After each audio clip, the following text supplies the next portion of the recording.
Assalamualaikum warahmatullahi wabarakatuh. Perkenalkan, nama saya Meta Sukmawati dengan NIM 220302144037 dari kelas M 2022B.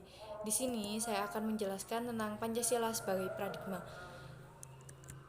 Pancasila sebagai paradigma pembangunan. Pancasila sebagai paradigma pembangunan adalah sistem nilai acuan, kerangka acuan berpikir, pola acuan berpikir atau jelasnya sebagai sistem nilai yang dijadikan sebagai kerangka landasan, kerangka cara, dan sekaligus sebagai kerangka dalam menentukan arah atau tujuan bagi yang menyandangnya.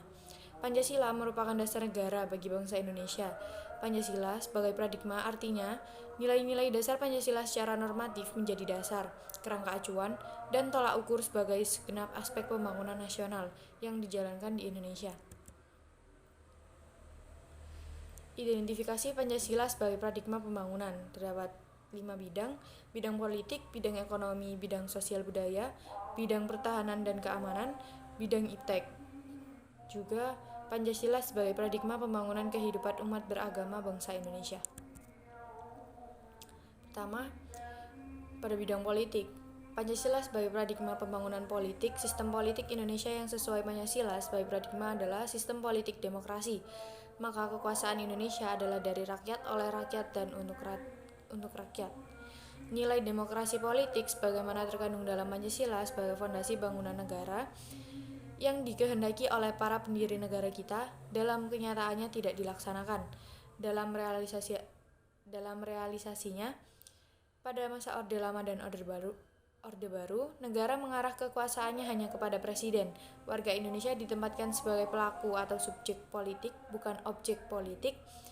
Pancasila dalam pembangunan politik harus dapat meningkatkan harkat dan martabat manusia dengan menempatkan kekuasaan tertinggi dari rakyat, oleh rakyat, dan untuk rakyat, di mana sistem politik Indonesia yang sesuai dengan Pancasila sebagai paradigma adalah sistem politik demokrasi, sehingga perlu dikembangkan berdasarkan asas kerakyatan dalam sila 4 Pancasila, kemudian pada asas-asas moral pada sila-sila Pancasila.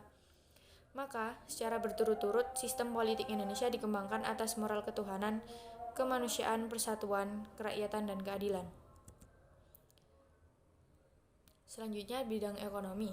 Pancasila sebagai paradigma pembangunan ekonomi secara khusus, sistem ekonomi berpijak pada nilai moral Pancasila, yaitu ketuhanan pada sila ke-1 dan kemanusiaan pada sila kedua, sehingga menghasilkan sistem ekonomi yang berkemanusiaan.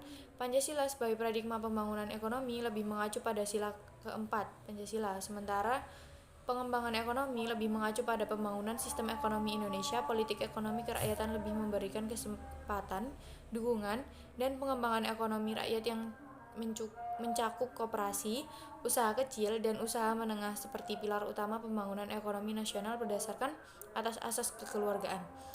Ekonomi kerakyatan akan mampu mengembangkan program-program konkret pemerintah daerah demi mewujudkan keadilan dan pemerataan pembangunan daerah. Yang selanjutnya, bidang sosial budaya. Pancasila sebagai paradigma pembangunan sosial budaya, Pancasila bersifat humanistik karena memang Pancasila bertolak dari hakikat dan kedudukan kodrat manusia sendiri. Hal tersebut tertuang dalam sila kemanusiaan.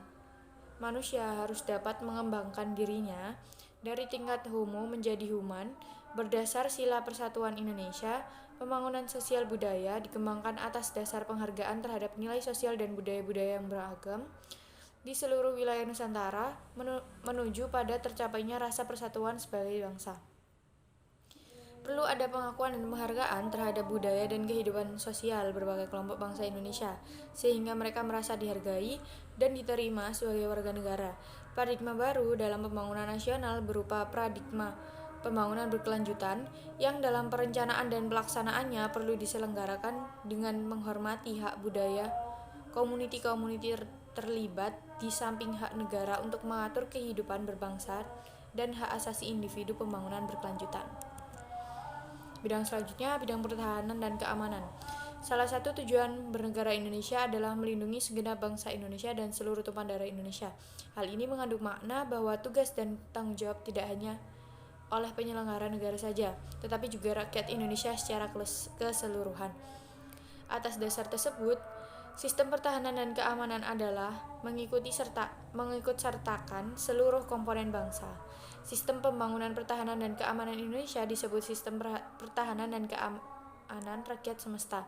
Sistem pertahanan yang bersifat semesta melibatkan seluruh warga negara, wilayah, dan sumber daya nasional lainnya, serta dipersiapkan secara pemerintah dan diselenggarakan secara total, terpadu, terarah, dan berlanjut untuk menegakkan kedaulatan negara, keutuhan wilayah, dan keselamatan segenap bangsa dari segala ancaman.